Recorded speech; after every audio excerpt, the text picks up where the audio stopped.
dari Bapak. Ya, Oke. Bapak Girindro Pringgodikdo, Eskom MT. Eh, education ya. S1-nya Bachelor's Degree pada atau di Universitas Komputer Indonesia Bandung, jurusan Information Technology pada tahun 2008 sampai 2012, Master's Degree atau S2 di Institut Teknologi Bandung, jurusan atau majors Electrical Engineering tahun 2015 sampai 2017. Untuk experience ya, ini Pak Pringgo yang paling terbaru adalah merupakan founder dan CEO dari Cyber Army Indonesia yang merupakan atau dari kolaborasi dari webinar pada pagi hari ini antara ITTS dengan Cyber Army Indonesia. Di Bapak Pringgo uh, sudah menjadi CEO dari Cyber Army dari September 2018 hingga saat ini. Kemudian untuk license-nya, ya, license dan certification, uh, Pak Prigo ini mendapat sertifikasi dari Cisco Certified Network Associate atau CCNA. Kemudian ada Cyber Security Nexus Fundamentals atau CSXF yang dikeluarkan oleh ISAKA. Dan yang ketiga adalah Offensive Security Certified Professional atau OSCP yang dikeluarkan oleh Offensive Security. Adapun skills yang dimiliki atau yang menjadi ekspertise dari Bapak Pringgo adalah penetration testing, vulnerability assessment, web application security. Mungkin itu saja dari CV yang bisa saya sampaikan. Untuk materi dan topik terkait dari Helium SH ya dari Bapak Pringgo, untuk waktu dan tempat dipersilahkan. ya, terima kasih Mas Ihsan. Assalamualaikum warahmatullahi wabarakatuh. Perkenalkan rekan-rekan, saya Pringgo Digdo. Di sini sebenarnya lebih ke produk helium ya. Saya lihat presentasi Pak Dimas itu udah oke banget sih. Kalau terkait dengan VA sampai ada demo XSS-nya, saya melengkapi terkait dengan bagaimana kita melakukan vulnerability assessment menggunakan tools ya. Banyak tools sebenarnya. Teman-teman bisa cek. Tapi kalau pada kesempatan kali ini saya menggunakan Helium ya, yaitu produk sendiri dari Cyber Army untuk melakukan vulnerability assessment. Kurang lebih seperti itu. Nah, perkenalan sebentar tadi sudah dibacakan juga. Saya lulusan S1 di Unikom Bandung dan S2 di ITB. Sekarang aktivitasnya di Cyber Army, membangun bersama teman-teman. Kemudian saya juga dosen di salah satu perguruan tinggi dan kalau ada waktu luang saya menulis gitu ya. Tulisannya dijadikan buku, kurang lebih seperti itu. Nah, sebelum masuk ke toolsnya, saya ingin menyampaikan sekilas ya terkait dengan secure SDLC. Jadi kalau kita bicara bagaimana bikin software, pembuatan aplikasi yang aman itu seperti apa sih gitu ya. Yang saya pahami saat ini ada namanya secure SDLC ya. Ini semacam pola pikir atau framework, metodologi bisa dipakai seperti itu supaya teman-teman dev atau developer ini membuat aplikasi secure by design, bukan secure by incident gitu ya. Selama ini kan yang tidak sedikit saya jumpai teman-teman bikinnya secure by incident. Kalau ada kejadian, oh baru tuh patching sana sini gitu ya. Nge-patchnya nggak beres juga, timbul vulnerability yang lain gitu ya. Nah, gimana caranya dev bikin aplikasi yang aman by design ya? Kurang lebih seperti itu. Ini metodologinya. Jadi ada proses desain di situ, ada arsitektur risk analysis ya, atau bisa dikatakan threat modeling. Kita melakukan kira-kira potensi vulnerability pada aplikasi itu apa saja sih gitu ya. Itu dipetakan, lalu kontrolnya seperti apa, lalu baru diimplementasikan di coding gitu ya.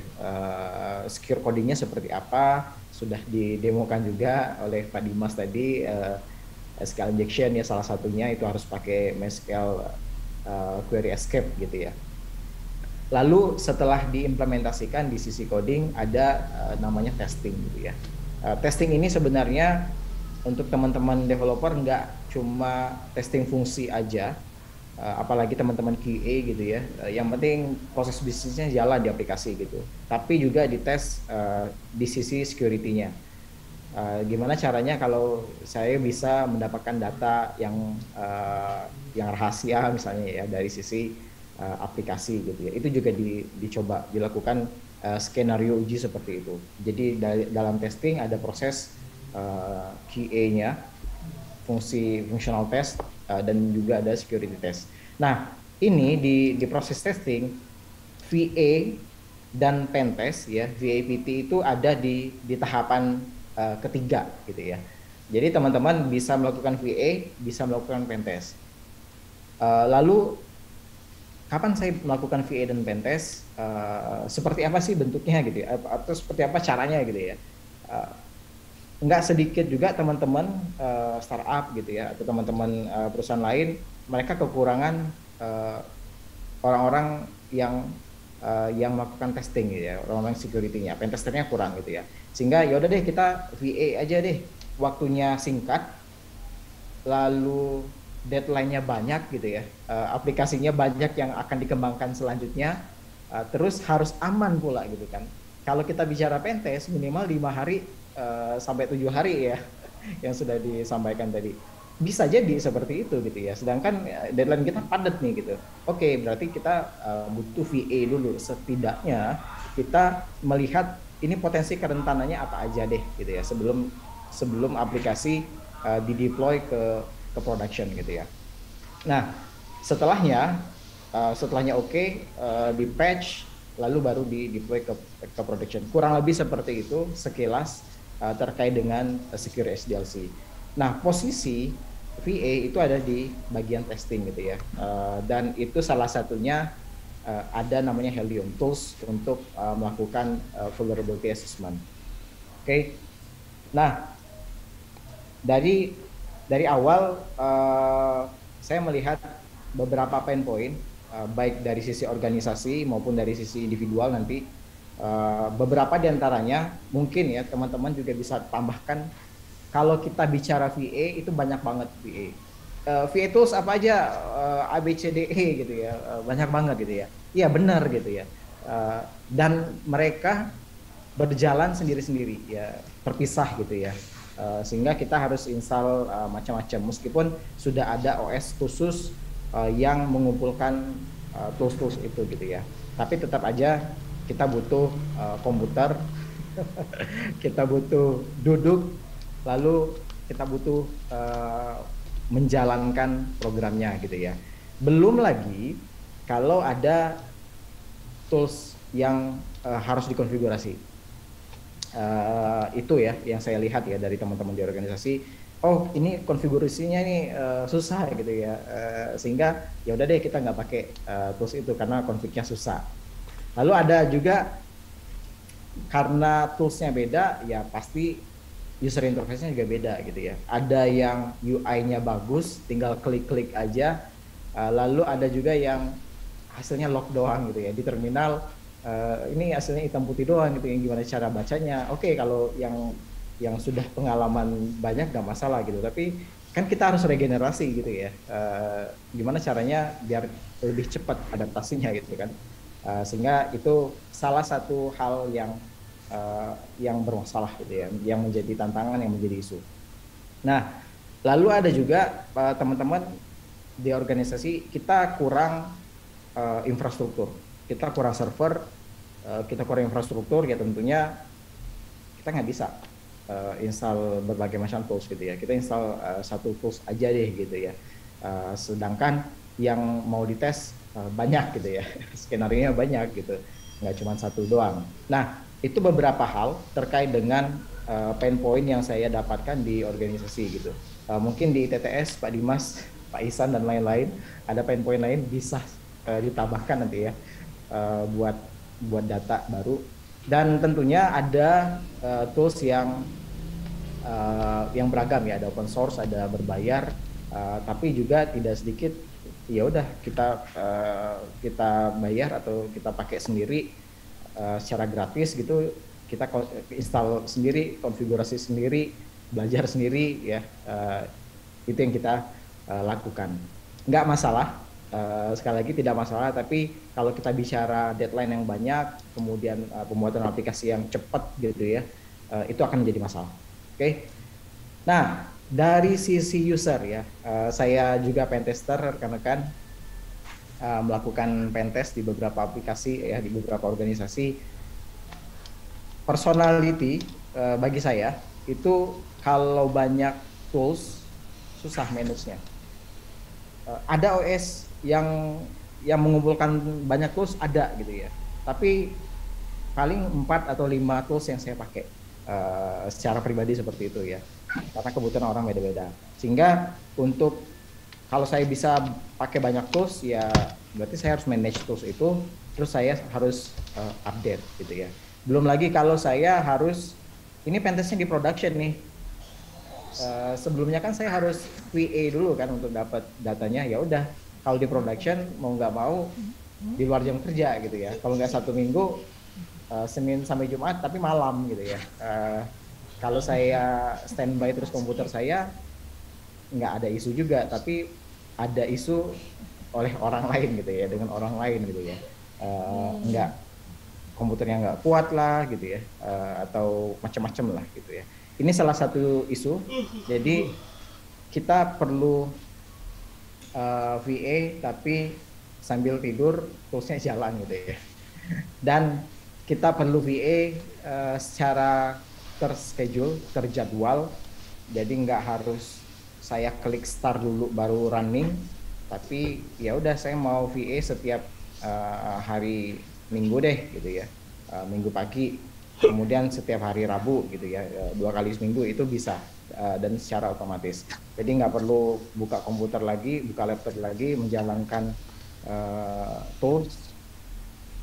Dan juga kalau kita bicara result ini hampir sama ya dengan yang tadi, setiap hasilnya itu berbeda-beda. Jadi untuk new tester atau untuk saya sendiri, saya suka kelupaan nyimpan log gitu ya. Lognya di mana sih? Saya taruh di desktop semuanya gitu ya. Namanya mirip-mirip gitu ya. Log 1, log 2 dan seterusnya. Sehingga pas saya butuh log target A, ini yang target A yang mana gitu ya. Itu pengalaman pribadi. Oke, ini sama different user interface.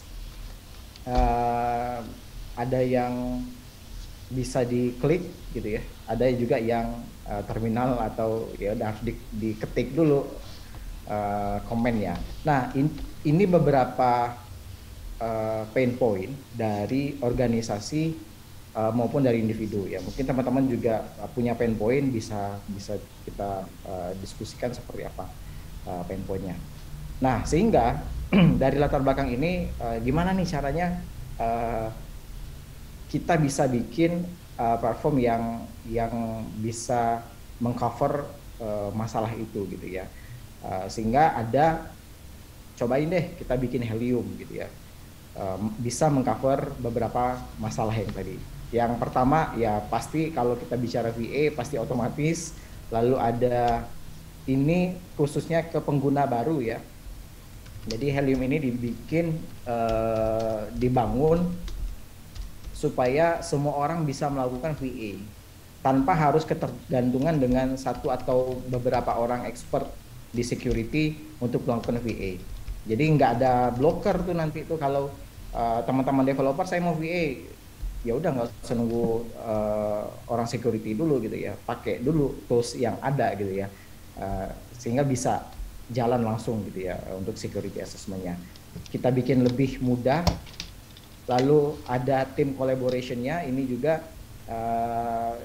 kalau kita bicara tools yang stand alone tadi, ya udah di laptop saya cuma saya aja yang pakai gitu ya. Hasilnya cuma saya aja yang baca. Kalau saya punya 5 orang anggota tim dan semuanya mau baca gimana? Saya kirim satu-satu, ya bisa juga sih gitu ya. Tapi kan nggak efisien gitu ya. ya udah kita bikin collaboration tim deh di platform ini gitu ya, sehingga semuanya bisa melakukan assessment, semuanya bisa membaca hasil asesmen tadi, dan tentunya ini menghemat waktu, efisien, dan lebih cepat scan-nya karena nggak pakai komputer saya. Core-nya sedikit kalau komputer saya, RAM-nya juga sedikit gitu ya. Beda kalau kita pakai yang cloud. Nah, ini kurang lebih seperti itu yang dicoba, yang kami coba untuk memecahkan masalah yang tadi gitu ya, dari organization pain point dan juga dari pentester atau individual pain point-nya. Bentuknya seperti ini saya lebih ke tools aja ya teman-teman ya, nanti ada demonya juga. Berarti di depan. Oke, saya lanjut ya. Nah, jadi apa yang ada di Helium ini, sebisa mungkin, jadi mindset pertama yang dibangun di Helium ini adalah semua orang bisa melakukan VA, ya. Enggak cuma orang teknis deh, orang ya, siapapun gitu ya. Anak SD, anak SMP bisa melakukan VA gitu ya. Mindsetnya seperti itu, sehingga kita bikin semudah mungkin. Yang kedua adalah VA itu nggak cuma di aplikasi aja ya, khususnya ke serangan-serangan tertentu, tapi memang ada beberapa tools yang harus dilakukan juga gitu ya, sehingga kita bikin kategori-kategorinya. Yang pertama memang ada web application scanner, ini udah banyak banget ya tools VA, dan semua orang bisa install, bisa pakai. Kita kumpulkan di sini di Helium, ada website scanner, lalu ada directory, karena nggak semua website scanner itu mengenumerasi directory, nggak semua ya. Kita sediakan directory, kira-kira ada berapa banyak ya direktorinya. Lalu juga ada WordPress scanner, ini khusus ke CMS, dan ada security headers, ada reconnaissance ya, ada website recon di situ, dan ada website tag. Jadi website tag itu khusus saya mau tahu Cyber Army atau ITTS itu teknologinya pakai apa sih gitu, backendnya pakai apa, nah bisa dicek pakai itu gitu ya. Lalu ada juga subdomain, ini menarik ya, kalau saya lihat tadi ada bug bounty ya,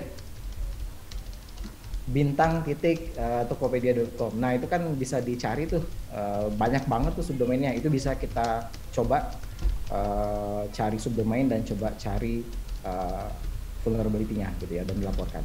Lalu ada Git exposure, ini akhir-akhir ini sering banyak kejadian teman-teman pentester, teman-teman bug hunter nemuin Git dan bisa diekstrak gitu ya, sehingga ini penting untuk melakukan testing di web aplikasi atau melakukan bug hunting gitu ya. Jadi diadakan ya tools ini.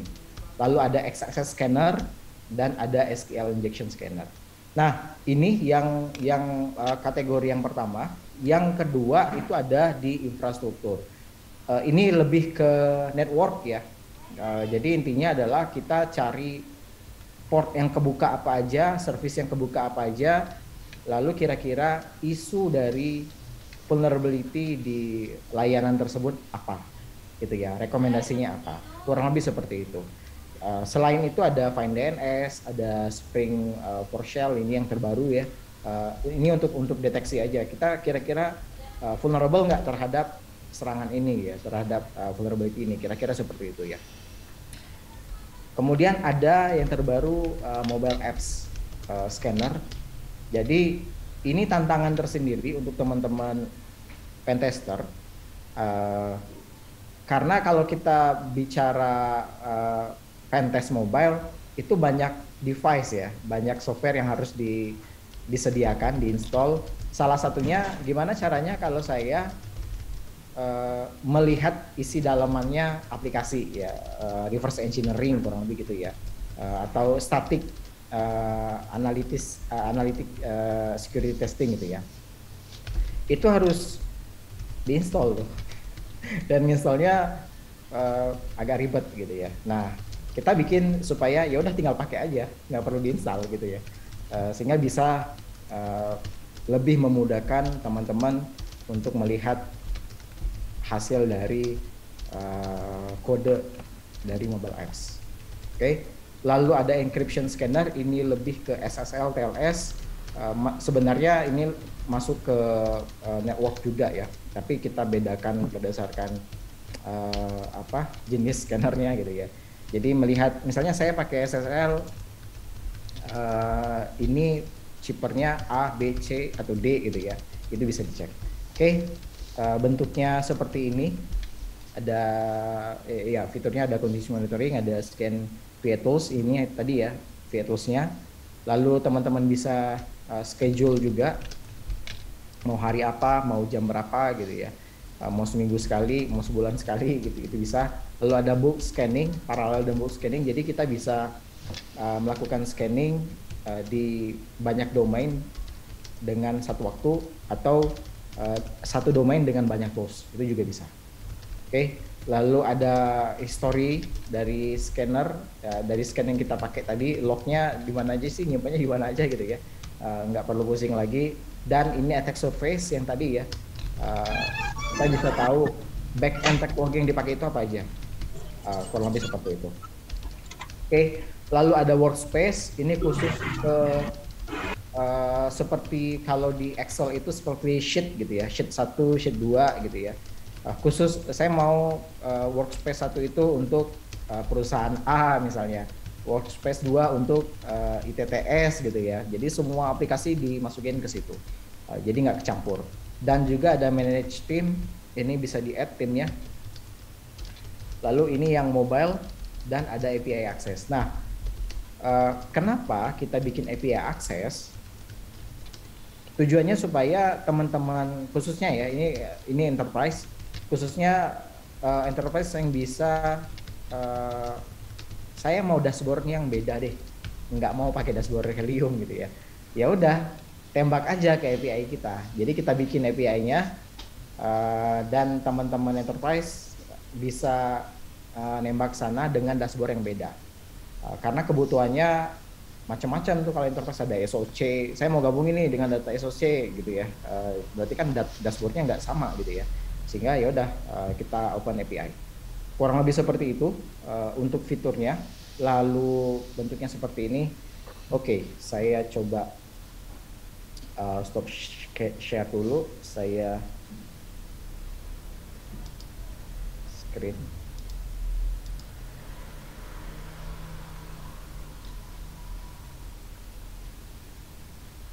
Oke, ini ya. Jadi kalau saya masuk ke sini ke dashboard, saya sudah login, teman-teman. Ini ada sampel projectnya. Jadi saya pakai, sebentar saya beresin Kang Zoom dulu nih. Oke, saya pakai yang sampel project aja ya, karena masih nggak banyak. Kalau yang workspace ini udah banyak banget sih, nggak usah. Oke. Nah, ini saya pakai sampel project. Jadi targetnya apa? Ya udah saya tambahin aja. Contohnya ini ya, teman-teman bisa coba tes portal Helium SH, itu bisa dicobain. Terus saya add, ya saya scan aja, mau apa nih scannya gitu ya, banyak ya. Ya website scanner deh misalnya, tes portal Helium misalnya gitu ya. Saya start scan aja, tinggal tunggu aja. Nah, yang kedua, saya mau bug hunting, misalnya gitu ya. Saya mau bug hunting. Salah satunya saya cari subdomain. Ya udah saya cari subdomain deh. Contohnya apa tadi? Tokopedia ya, nggak usah deh. Microsoft aja. Microsoft.com. Ini boleh ya, nggak apa-apa ya. Microsoft.com, saya add di sini. Terus saya find subdomain. Oke, sub ms gitu ya. Namanya kurang lebih seperti itu. Start scan. Jadi dia akan cari semua subdomain yang ada. Oke. Attack surface, misalnya ini belum kelihatan attack surface-nya. Oke, berarti saya attack surface-nya dapat dari biasanya dapat dari find open port. Sorry, yang pertama website tag ya. Web tag untuk tes portal Helium. Oke, ini udah dapat ya. Ini teknologinya. Sebenarnya Attack Surface itu kita lebih bikin visualisasi yang bagus aja gitu ya. Tapi scan-nya bisa di sini juga. Lalu portnya bisa kita cek, find open port di sini. Open port misalnya ya. Tes portal, tes Helium. Ini ya. Biar lebih gampang. Oke. Terus ini lagi cari. Dan kita cek dulu scanner kita di sini ada yang komplit nggak? Oke, website tag sudah komplit. Tes portal Helium ini ya, yang barusan sudah komplit. Ini kelihatan ya. Jadi hasilnya kurang lebih seperti ini. Dan tentunya memang sudah disampaikan juga dengan Pak Dimas tadi, tools VA apapun itu, teman-teman harus cross check lagi karena bisa jadi false positif gitu ya. Sehingga kita butuh pentest untuk memverifikasi hasilnya. Oke, contohnya absence anti charge token. Oke, berarti nggak ada anti charge tokennya. Ya udah cari aja gitu ya. Ini ada solusinya. Ini ada proses attack-nya seperti apa. Ini terlalu ini nih. Ntar saya cari yang kayaknya nggak ada yang ini ya.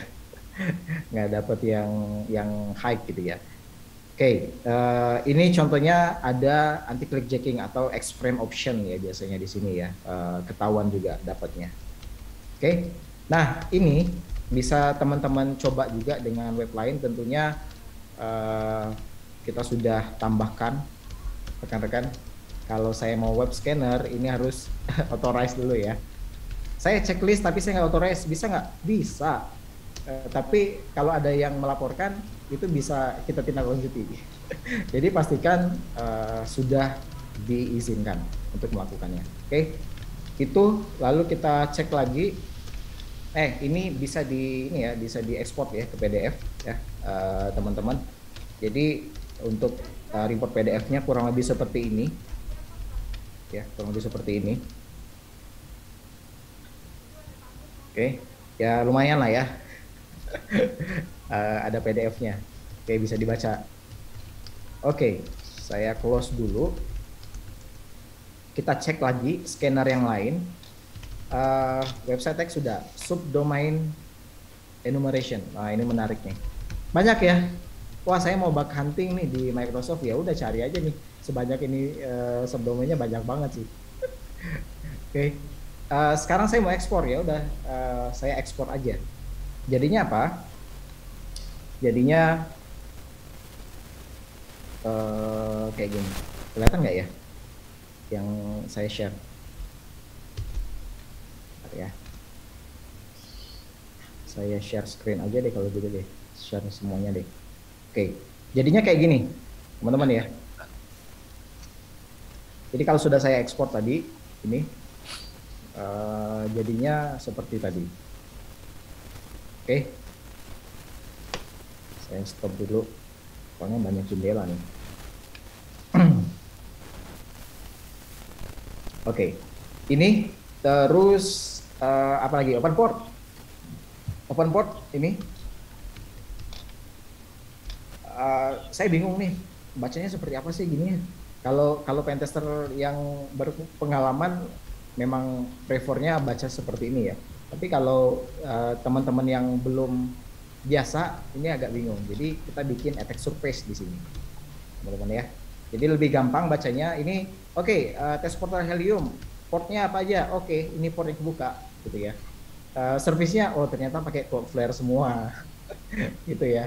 Teknologi di baliknya, oke, ada PHP, ada Cloudflare, gitu ya. Yang lain bisa dicek juga pakai website. Seperti itu. Lalu ada juga mobile apps nih. Ini udah bisa belum ya?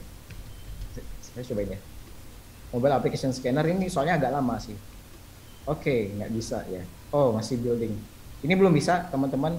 Masih di build servernya, tapi secara fungsi sudah bisa ya. Ini belum ditampilkan di sini soalnya. Cukup lama untuk melakukan scan-nya ya untuk mobile apps.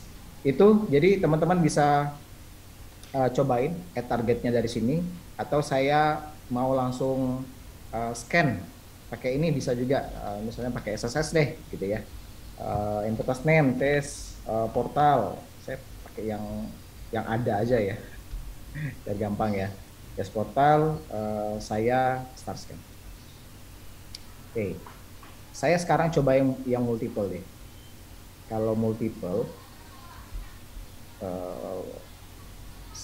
scan, jadi saya bisa scan beberapa tools ya, website recon misalnya, terus saya pakai WordPress scanner enggak ya, ini sama network scanner nih.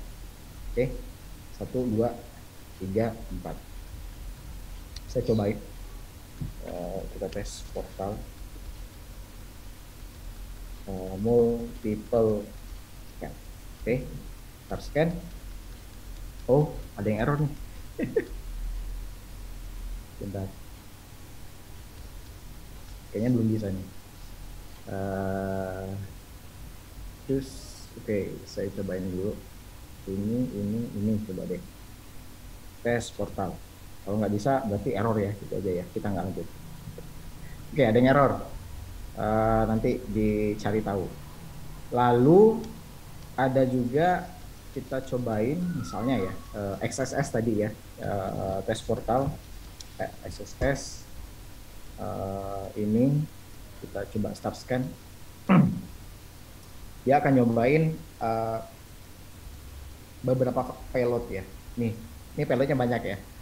Dia akan cobain. Tapi kalau untuk sekarang XSS-nya nggak kayak XSS Hunter tadi ya, lebih kepada get method. Dia cari yang bisa dicobain lewat get method apa aja sih gitu. Kurang lebih seperti itu ya. Oke, contohnya kayak gini. Kita coba aja ya. Kita coba aja, bisa nggak? Atau ini deh. Coba aja ya. Saya copy di sini. Terus saya paste. Oke. Saya copy. Saya paste. Terus kita coba di sini. Oke, ada ya berarti ya, benar berarti ya. Jadi harus dicoba juga, benar nggak web itu kena XSS misalnya, benar nggak web itu kena SQL injection dan seterusnya. Tujuannya apa? Untuk VA ini ya, tujuannya tadi kita lihat potensi kerentanannya apa aja.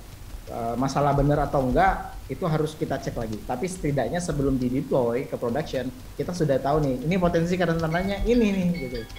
Jadi bisa langsung di patch. Oke, seperti itu dari saya. Ini reportnya yang tadi ya. Teman-teman bisa cek. Simpel banget ya.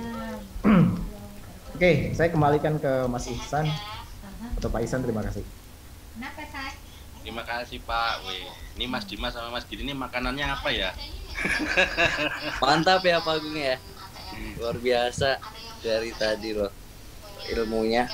Makasih banyak Pak Pringgo atas ilmunya. Ini sebuah tools yang sangat-sangat powerful ya saya lihat ya untuk Helium SH ini, tools vulnerability assessment ya. Jadi untuk teman-teman yang nggak memiliki basic ya, nggak memiliki basic atau background technical, tadi diterangkan bahkan anak SD aja bisa ya Pak ya, Pak Pringgo, untuk menggunakan Helium SH ini. Luar biasa, Masya Allah.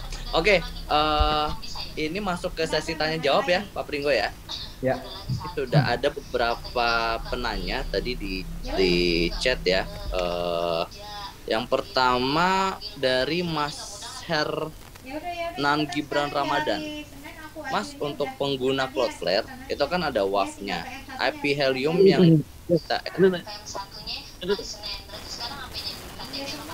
yang bisa kita add untuk di allow di CF apa ya? Iya, ya benar. Kita belum mempublikasi IP Helium-nya, teman-teman. Jadi memang ini memang kebutuhannya ya udah prinsipnya scan aja. Kalau ada firewall berarti nggak bisa gitu ya. Tapi untuk deep scanning kayak tadi ada firewall nih, kita mau whitelist IP Helium sebenarnya bisa aja gitu ya. Itu belum dipublikasi, belum masuk ke common question di Helium. Nanti kita coba taruh deh IP-nya. Gitu ya Pak Hernan ya. Bisa di whitelist kok. Oke, wah ini luar biasa nih pertanyaan jadi buat pengembangan ya Pak Pringgo. Ya.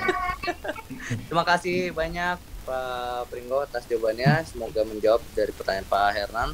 Selanjutnya pertanyaannya dari Besti. Ini bagaimana ilustrasi penerapan VA di Metaverse? Silahkan Pak Pringgo. Wah, saya nggak tahu. Setahu saya kalau VA cuma di aplikasi atau cuma di network gitu ya. Kalau di Metaverse nggak tahu deh, saya belum sampaikan ke sana deh. Mohon maaf, saya nggak tahu. Mungkin kalau Metaverse ini kan masih sebuah teknologi atau environment yang baru ya. Ini di sini kayaknya masih ada Prof Ono, mungkin bisa menjawab Prof Ono. Sama, nggak tahu. Nyerah. Ini pertanyaannya udah pernah diulang sih, waktu kapan ya, acara apa gitu, nanya juga. Nyerah. Saya sama Pak Pringgo dua-duanya nyerah langsung. Karena masih the whole new environment sih ya. Dari segi database, dari segi infrastruktur, kita kan masih meraba ya, Pak Mono dan Pak Pringgo ya. Itu ada jadi, Pak Dimas tuh. Ya Pak Dimas. Kayaknya nyerah juga dah. Pak Dimas. Aduh, kalau Mas Girin nyerah apalagi saya, Pak. Yang bikin VA loh Mas Girin loh. Oke, itu mungkin masih to be confirm ya untuk vulnerability assessment atau analisis di ranah Metaverse. Cuman dia kan pada konsep dasarnya ketika penggunaan Metaverse itu kan aplikasi ya. Aplikasi-aplikasi memang bisa digunakan di ranah virtual. Nah, mungkin kita bisa menggunakan konsep tersebut, tapi untuk secara technical atau implementation-nya mungkin masih to be continue ya. Seperti itu ya, Prof Ono, Pak Pringgo, dan Pak Dimas ya. Ya. Oke, selanjutnya ini dari Innocentius Renaldo Bocatola. Halo, selamat siang. Saya izin bertanya, apakah ada cara untuk merecovery kembali hard disk yang terkena virus ransomware secara online? Terima kasih. Wah, Pak Ono ini, bukan saya. Bagian, gue nyerah juga. Ini mungkin agak sedikit ini ya, keluar ya. Nggak apa-apa, itu pertanyaan valid sih. Pertanyaannya valid benar. Dan ya, banyak yang komplain. Pak Dimas tuh kali punya saran. Kalau saya sarannya beda banget soalnya backup sarannya. Sama Pak. Iya nih, share dikit aja lah. Kemarin sama teman-teman Dell komputer, saran mereka juga backup sih. Jadi mudah-mudahan teman-teman yang kena ransomware datanya sudah di backup. Jadi kalau ada kena ransomware bisa di restore. Kalau Dell kebetulan dia mengembangkan semacam machine learning atau artificial intelligence untuk mendeteksi apakah file backup itu udah mulai kena ransomware. Kalau kena, dia akan restore dari backup sebelumnya gitu. Kira-kira gitu sih logika berpikirnya. Tahu Pak Dimas ada tambahan nggak? Nggak tahu saya. Nyerah kalau kita nyerah. Berarti solusinya adalah ya melakukan recovery dari data yang sudah di backup gitu ya Prof ya? Iya, backup sebelumnya lah ya, benar. Iya, kalau memang sudah terkena dan tidak ada backup, ya kita itu sudah di luar dari kuasa kita ya. Soalnya bayar hacker ransomware-nya juga kadang-kadang percuma kita bayar, dia tetap aja nggak ngasih key, jadi tetap nggak bisa dibuka akhirnya, jadi rugi sih sebenarnya. Ujung-ujungnya nambah terus Prof nanti buat ngebukanya. Ya, mungkin kalau tadi ada solusi ya dari Dell ya di backup, atau mungkin kan sekarang juga sudah banyak ya teknologi cloud ya. Cloud server, cloud computing, atau cloud storage, nah itu mungkin bisa dimanfaatkan gitu kan. Jadi tidak hanya mengandalkan dari hard disk saja gitu kan, atau secara fisik bisa memanfaatkan atau menyimpan di beberapa cloud storage sekaligus gitu kan. Nah ini sama nih Prof, sekalian promosi ya. Insya Allah nanti tanggal 25 Agustus ada webinar juga nih ITTS kolaborasi dengan Cloud Kilat. terkait cloud. Oh alah, lu kagak ngomong tanggalnya ke gua lu dasar. Itu nanti tanggal 25 insya Allah. Oke, siap. Itu. Baru saya kirim email, tanggalnya tanggal berapa? Oh ternyata tanggal 25, kagak mau. Pak Isan ini pembicaranya saudara-saudara. Itu jadi sekalian ini pas banget ini ngomonginnya terkait storage, kita masuk apa nanti ada materinya, itu ada webinarnya juga di terkait cloud storage di cloud server ya, cloud server cloud computing antara ITTS dan Kilat seperti itu. Oke, kalau gitu next question. Oh dari Pak Hernan lagi nih, Pak Pringgo ya. Walaupun paid version sekalipun, ini masih terkait dari IP Helium, Pak Pringgo. Ya, bisa. Mau community, mau paid, nanti kalau kita taruh di common question, nanti kita kasih tahu IP-nya. Itu bisa jadi masukan kok ke teman-teman tim buat kebutuhan ini ya, PA yang punya firewall ya. Makasih Pak Hernan. Oke, siap. Jadi untuk saat ini baik yang paid maupun free belum ada, cuma nanti akan ada di updatean terbaru ya, Pak Pringgo ya. Ya, masih update. Oke, siap. Seperti itu Pak Hernan. Selanjutnya ini dari Pak Wira Saputra. Kalau buat security kriptografi kuantum untuk memperkuat server database gimana Pak? Waduh, kalau ini pertanyaannya saya nggak tahu. Saya serahkan ke Pak Ulmo. Yang jago Pak Dimas. Bukan gue. Pak Isan, Pak Dimas tuh, Pak Isan. Pak Dimas, monggo Pak Dimas. Aduh. Ini pertanyaan dari Pak Dimas tadi nih soalnya nih. Iya bener. Ya, kalau kuantum ya, ini yang saya tahu aja ya. Kalau kuantum kan biasanya identiknya sama ini ya, sama komputer canggih ya, superkomputer lah. Mungkin pada dasarnya di kriptografinya kali ya, kalau dari ke komputer yang kuantum atau superkomputer, otomatis karena komputernya super ya, kemungkinan untuk pengkriptografiannya akan jauh lebih kuat, mungkin gitu kali. Maksudnya, maaf ya kalau salah nih gitu ya. Itu sih. Yang pasti emang pasti lebih kuat lah kalau komputer lebih tinggi ya. Gitu aja. Mungkin nambahin dikit aja lah. Kalau saya mungkin akan, bukan masalah kriptografi kuantum tadi sih saya. Sesuatu yang di-encrypt biasanya lebih kuat. Kira-kira kayak gitu. Salah satu contoh yang real adalah teknologi blockchain. Dan itu sebenarnya database di-encrypt. Konsekuensinya database di-encrypt dengan bentuk blockchain seperti itu, dia tidak seperti database yang normal. Database yang normal kan bisa CRUD ya, create, read, update, delete. Kalau blockchain dia cuma create sama read aja. Jadi dia bisa di-create, bisa di-read. Read artinya bisa di-audit. Tapi update delete-nya nggak bisa dibuang sama sekali karena itu potensi dihancurinya lewat situ sih. Jadi kalau saya ngelihatnya ke arah situ, tren kedepannya saya ngelihat lebih ke arah blockchain sih sebenarnya, turunan-turunan blockchain ya, seperti di Hyperledger lah, segala macam, Ethereum dan sebagainya. Dan itu kayaknya bakal keren banget dan itu yang akan merubah bank di Republik Indonesia. gitu Pak Ihsan, balik lagi ya, silakan.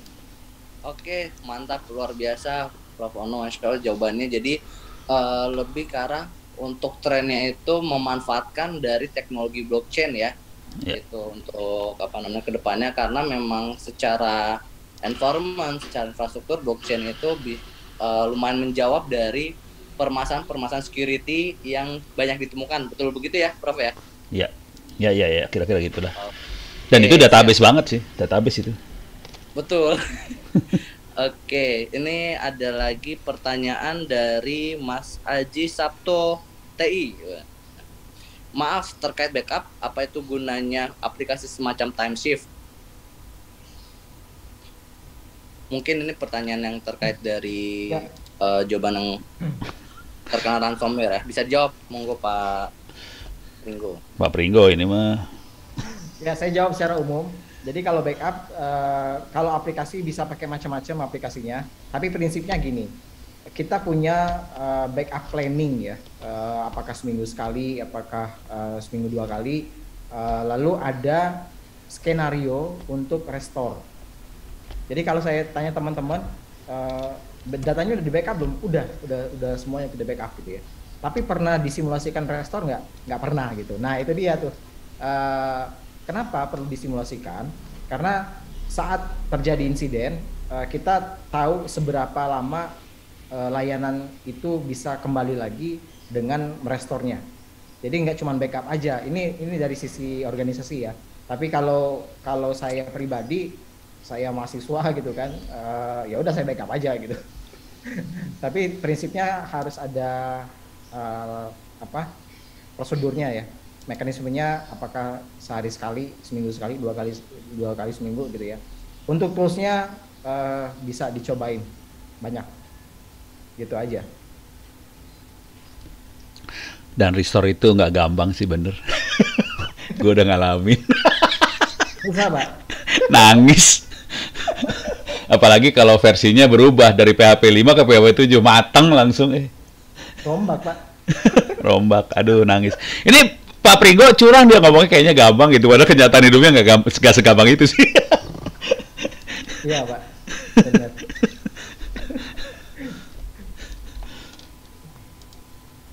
Oke, terima kasih Pak Dimas atas videonya. Berikutnya ini ada pertanyaan lagi dari Besti. Pak Agung Budi, oh ini spesial khusus nih Pak Budi, dong perkriptoan. Itu kayaknya khusus ya. Itu mungkin Pak Agung ada tanggapan? Monitor siapa yang putus? Pak Agung? Halo? Ya, halo. Gimana, Mas? Itu ada pertanyaan dari Besti Pak. Pak Agung Budi, skill dong perkriptoan. Wah, materinya beda ini. Kriptonya lagi ambruk. Oke, ini mungkin bisa dijapri aja ya, Pak Besti ya, ini namanya Toki Netral ini Besti. Ramadan Yanto izin bertanya. Apakah sudah ada regulasi yang mengatur tentang open bug bounty pada aplikasi milik institusi pemerintah? Terima kasih sebelumnya, Prof. Open apa? Open bug bounty. Waduh. Yang lebih ngerti, jujur urusan bug bounty lebih yang ngerti Pak Pringgo loh. Dia terlibat ke BSSN segala macam. Pak Pringgo kumaha? Pak Pringgo. Ya. Open bug bounty kumaha? Ada regulasinya atau polisinya pemerintah gimana? Saya nggak tahu. Kayaknya setahu saya ya, kalau untuk regulasi khusus belum ada. Untuk open bug bounty aja belum ada, apalagi open bug bounty. Setahu saya itu. Jadi kesimpulannya kita masih bebas merdeka gitu kan ya? Soalnya kalau ada regulasi semua terbatas. Balik lagi kan, kalau ilegal kan nggak boleh Pak. Tapi kalau nggak ada di aturan berarti semua jadi legal. Tapi intinya harus sopan lah, jangan ngerusak. Kalau nggak ngerusak biasanya dapat duit. Ya. Ini mungkin Pak Dimas ada tambahan lagi nih terkait bug bounty. Ini Ya. menarik nih ya. Kalau open bug bounty itu saya pernah dengar sih dari BSSN dulu ya, ada istilahnya namanya VVDP itu ya, voluntary disclosure program gitulah. Cuman terakhir kali saya coba kontak ternyata kayaknya resource-nya lagi nggak ada nih, makanya ditutup. Dulu tuh sebenarnya kalau kita nemuin di semua situs pemerintah itu kita bisa report di program VVDP-nya BSSN itu gitu. Cuman untuk saat ini saya kurang tahu deh udah dibuka lagi apa belum itu sih. Oke, itu jadi untuk jawabannya ya, langsung dijawab sama kedua narasumber dan Prof. Ono untuk Mas Ramadan Yanto. Mungkin ada yang ingin bertanya lagi? Mas, Mbak, silahkan Bapak Ibu. Terkait Helium SH, terkait VA, atau mungkin pen testing ini mumpung banyak. Ini ada dari Fauzi lagi. Dari Pak Fauzi, mau bertanya, apakah kita bisa tahu website kita sedang di-scan oleh orang yang tidak bertanggung jawab? Ini next question nih, monggo Pak Pringgo dijawab. Ya, bisa tahu kalau ada lognya. Kalau nggak ada lognya nggak tahu. Jadi log itu fungsinya untuk melihat semua request yang masuk, apapun ya, mau scanner kayak mau user biasa gitu ya, login pakai aplikasi segala macam. Kalau ada lognya bisa tahu, bisa ketahuan. Kalau scanner karena lebih masif ya, lebih intrusif, jadi lebih mudah diketahui ya. Apalagi bentuk requestnya kan macam-macam tuh, aneh-aneh biasanya, bisa ketahuan kalau ada log gitu. Oke, terima kasih jawabannya Pak Pringgo. Mungkin dari Pak Dimas dan Prof. Ono ingin menambahkan? Cukup saya mah, Pak Dimas lah. Idem. Pak Dimas. Bener, dari log.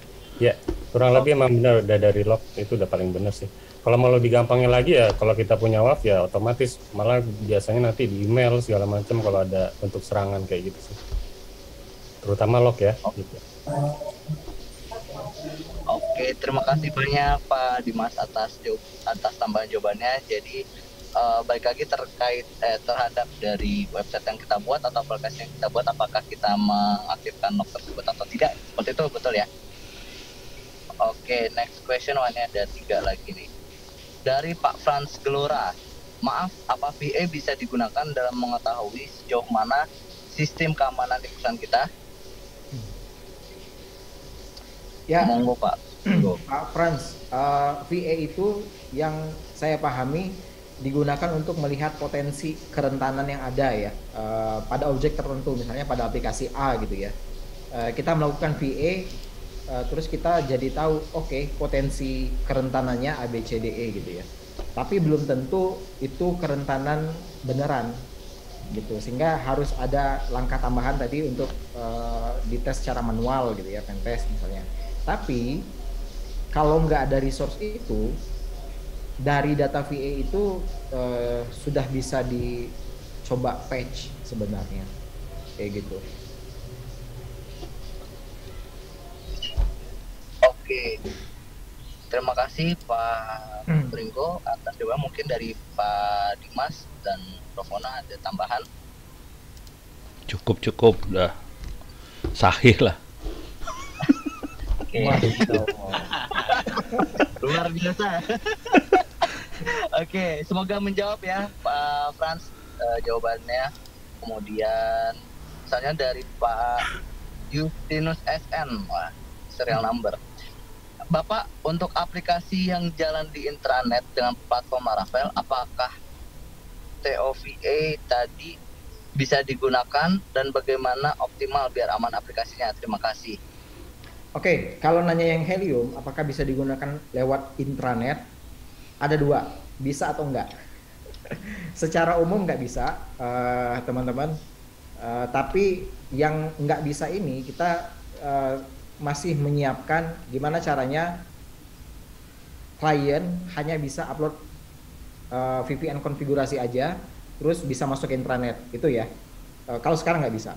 Yang kedua bisa. Kenapa bisa? Karena aplikasi yang ada di intranet itu bisa dibikin kayak tunneling gitu ya, proxy ke luar yang bisa diakses oleh Helium. Sekarang itu Helium cuman bisa akses yang secara publik aja, kalau intranet nggak bisa. Seperti itu. Kalau bagaimana aplikasinya biar aman, ya yang pertama harus secure by design dulu sih. Kalau saya ya prinsipnya ya, secure by design dulu, jalankan itu, lalu dites pakai VA, pakai pentest tadi, baru dilakukan proses patching, dan itu dilakukan secara terus menerus. Itu sih kalau menurut saya. Oke, terima kasih banyak Pak Pringgo atas jawabannya. Dari Pak Dimas atau Prof. Ono ada tambahannya? Persilahkan. Sahih Mas.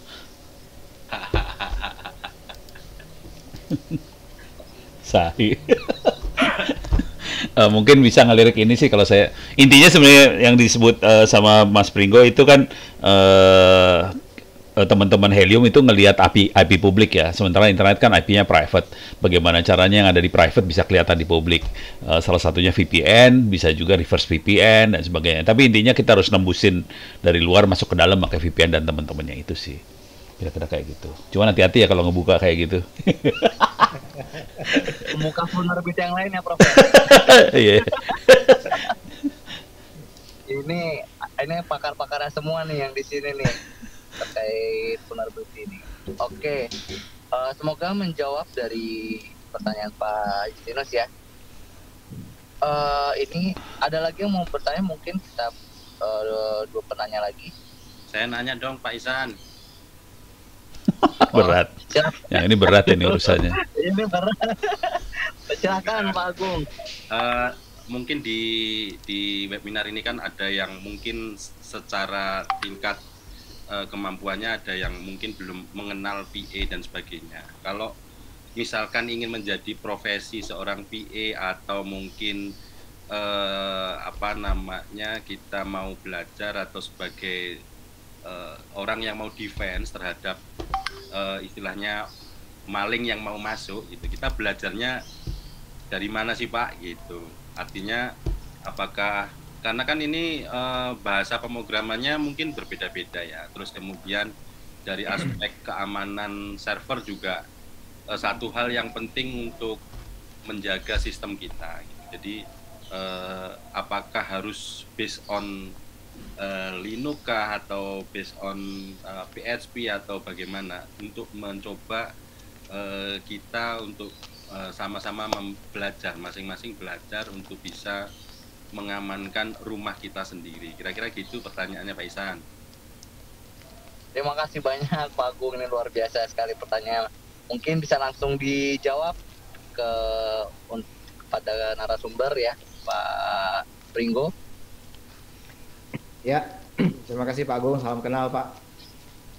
Jadi bagi teman-teman yang memang tertarik ke security, kalau dari pengalaman saya gitu ya, dan saya tanya juga ke teman-teman, memang balik lagi ke saya sukanya yang di mana gitu ya. Apakah saya suka bikin aplikasi programming misalnya, apakah saya suka config network, jaringan atau OS dan lain sebagainya.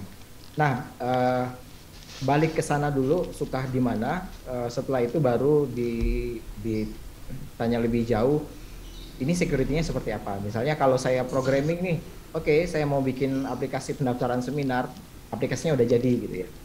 Jadi mikir lagi, kalau aplikasi saya diserang seperti apa ya gitu ya. Nyerangnya dari mana? Nah, itu yang dicari tahu lebih lanjut, sehingga nanti baru ketahuan nih nyerangnya dari sini, kemudian tindakan penjaganya seperti ini gitu ya. Dan secara tidak langsung itu sudah belajar terkait dengan security di programming yang saya suka tadi misalnya seperti itu.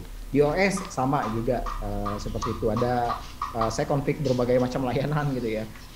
Kira-kira kalau saya baca berita kok ada log4j kok bisa diretasi misalnya gitu ya. Ya udah, gimana cara config-nya. Kurang lebih seperti itu Pak Agung. Mohon maaf kalau ada kekurangan. Oh siap. Mungkin Mas Dimas mau nambahin nggak nih atau Prof? Monggo Pak Dimas ya, dan Prof Tono. Dimas duluan. Ya, kalau berdasarkan pengalaman saya ya, kalau misalkan ada seorang pengen masuk menjadi expertise di bidang cyber security ya. Yang pertama udah pasti kelihatan dari awal sebenarnya benar passionnya tuh apa gitu ya. Pertama, karena kalau udah nggak passion biasanya di tengah jalan udah selesai gitu. Apalagi kalau berangkatnya itu mulai langsung dari saya mau belajar ini hacking gitu ya. Nah itu udah salah sebenarnya. Jadi harusnya belajarnya itu mulai dari basicnya. Apakah itu belajar basic pemrogramannya dulu atau belajar networkingnya dulu gitu ya. Nah, karena kalau misalkan kita cuma bisa ngehack aja gitu ya, terus kita ngasih laporan, terus cara solusinya gimana gitu kan. Nah, kalau kita nggak punya background dari programming atau dari networknya, ya itu udah pasti kita nggak bisa ngasih solusi gitu ya. Nah, terus yang nggak kalah penting itu adalah etika ya. karena sebenarnya banyak banget yang jago tapi kadang etikanya lupa gitu ya. Nah, etika ini juga harus dimasukin ke dalam diri kita sebelum kita mau jadi istilahnya kita mau ini ya, mau jadi expertise dari cyber security. Gitu sih Mas Isan. Oke, terima kasih banyak atas jawabannya Pak Dimas. Ini Pak Dimas karena holder dari C ya Pak ya, sertifikat C. Jadi tadi dimention etikanya tuh harus dijaga ya, seperti itu. Terima kasih banyak Pak Dimas sekali lagi. Untuk Prof Ono, tambahannya Prof? Tambahannya iklan akan berjalan.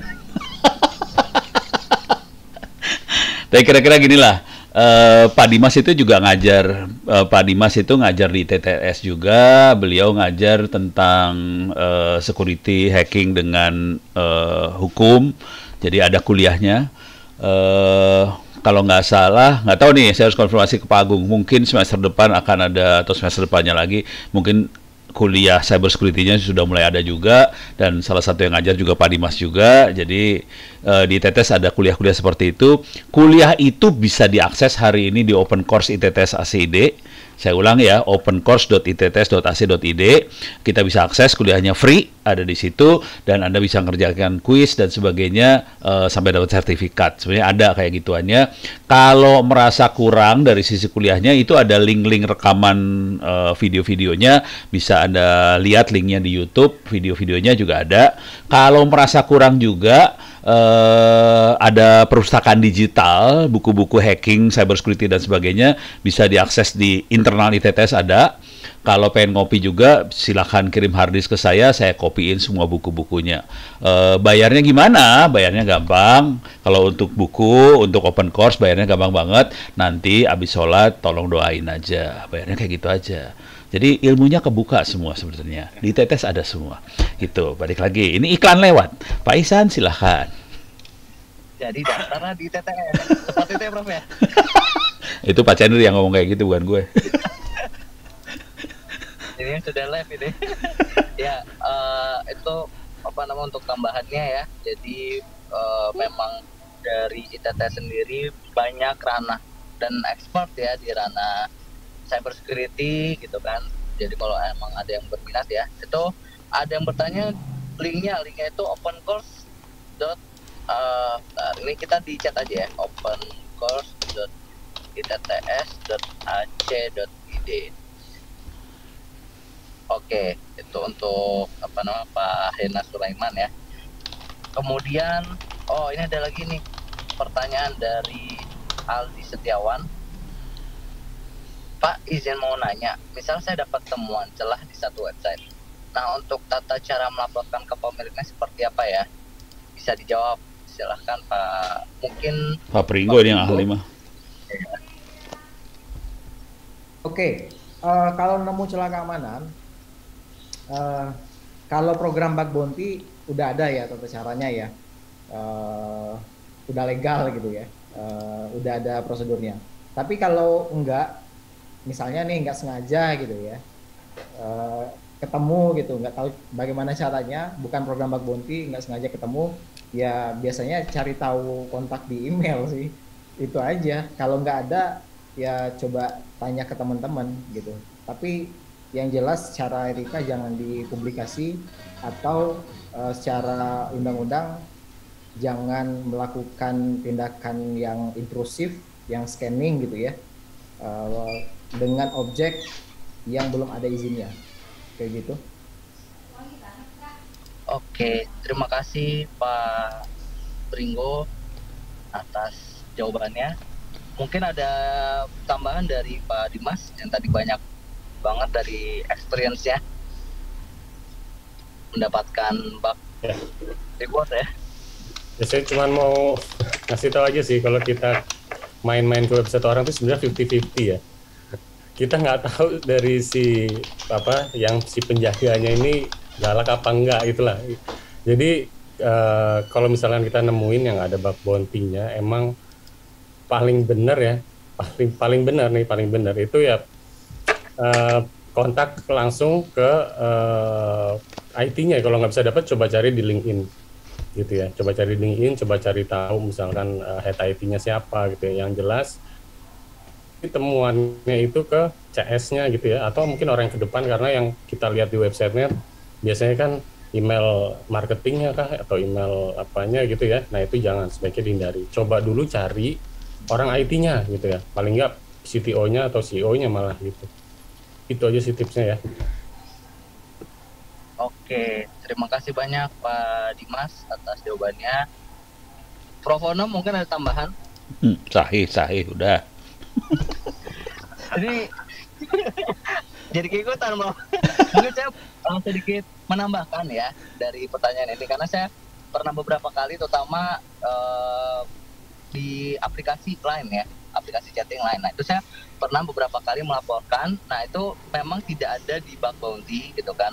Tetapi saya punya kenalan ya yang bekerja di Line, memang dia senior UI UX-nya di sana. Jadi saya menemukan waktu itu ada bug di ranah split bills-nya gitu kan, beberapa kali. Nah saya jadi hanya menghubungi beliau gitu kan, ngasih tahu, saya rekamkan gitu kan bugnya seperti apa, dan dari situlah kemudian di follow up oleh yang bersangkutan, dan ya alhamdulillah ada rewardnya. Mungkin dia karena teman saya jadi dapat reward, kalau bukan teman sih mungkin lebih gede rewardnya.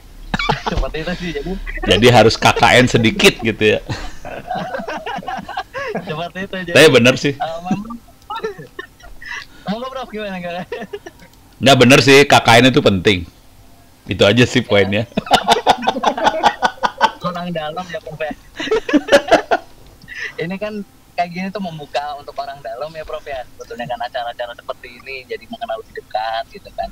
Jadi itu kalau misalnya memang tidak ada di bug bounty gitu kan, kalau misalnya tadi dari pengalaman Pak Dimas mungkin ada gitu ya di bug bounty, HackerOne ya kalau nggak salah tadi Pak Dimas, terus dari Pak Pringgo juga sama. Nah itu bisa ya, kalau tidak punya kontak orang dalam gitu kan, atau tidak punya kenalan atau link sana, salah satu cara yang paling tepat menurut saya memang melalui LinkedIn gitu loh kan. Di sana tinggal memilih corporate-nya dari Line, terus habis itu misalnya Line gitu kan contoh, terus bisa kelihatan dari yang kerja-kerja di sana seperti apa, bisa di approach seperti itu. Oke, ada lagi nggak nih? Oke, mungkin itu saja kali ya untuk sesi tanya jawab topik kedua terkait Helium SH. Mungkin dari Pak Pringgo ada closing statement atau penutup untuk materi Bapak. Ya, khususnya untuk teman-teman developer ya, kalau membuat aplikasi memang harus diperhatikan dari desainnya dari awal gitu. Jadi kita bikin aplikasi, kira-kira potensi kerentanannya apa aja. Nah dari situ baru diimplementasikan kontrolnya, dan juga dilakukan testingnya nggak cuman testing fungsi tapi juga testing security, sehingga nanti diharapkan ekspektasinya adalah secure by design ya, bukan secure by incident. Seperti itu. Terima kasih Mas Ihsan. Oke, luar biasa sekali closing statementnya. Yang penting adalah secure by design, bukan secure by incident. Ini pun melengkapi dari closing statement dari Pak Dimas juga ya, karena yang lebih baik untuk dihack oleh kita sendiri dibanding dihack oleh orang lain, karena biaya recovery akan jauh lebih mahal dibanding untuk maintenance seperti itu. Oke, mungkin itu saja dari webinar vulnerability analysis pada pagi hari ini. Luar biasa sekali saya sampaikan untuk narasumber kita, Bapak Dimas dan Bapak Pringgo dari Cyber Army. Terima kasih juga untuk Prof Ono ya, yang langsung memberikan wejangan-wejangan khusus di webinar ini. Begitu juga dengan Pak Agung atas pertanyaan mau akhirnya tadi ya. Sekian untuk webinar pagi ini, saya tutup dengan membaca hamdalah, alhamdulillahirobbilalamin. Sampai bertemu di webinar selanjutnya, webinar ITT selanjutnya yang insya Allah yang sudah ada tanggalnya ada 25 Agustus terkait cloud computing ya, dengan terkait cloud charter. Semoga kita selalu diberikan kesehatan dan barokah dalam hidup kita, amin amin. selamat pagi. Assalamualaikum warahmatullahi wabarakatuh. Waalaikumsalam. Terima kasih. Terima kasih semuanya. Terima kasih. Terima kasih. Sehat-sehat semua. Jos, terima kasih. Jos. Terima kasih. Oke, saya live juga ya. Terima kasih.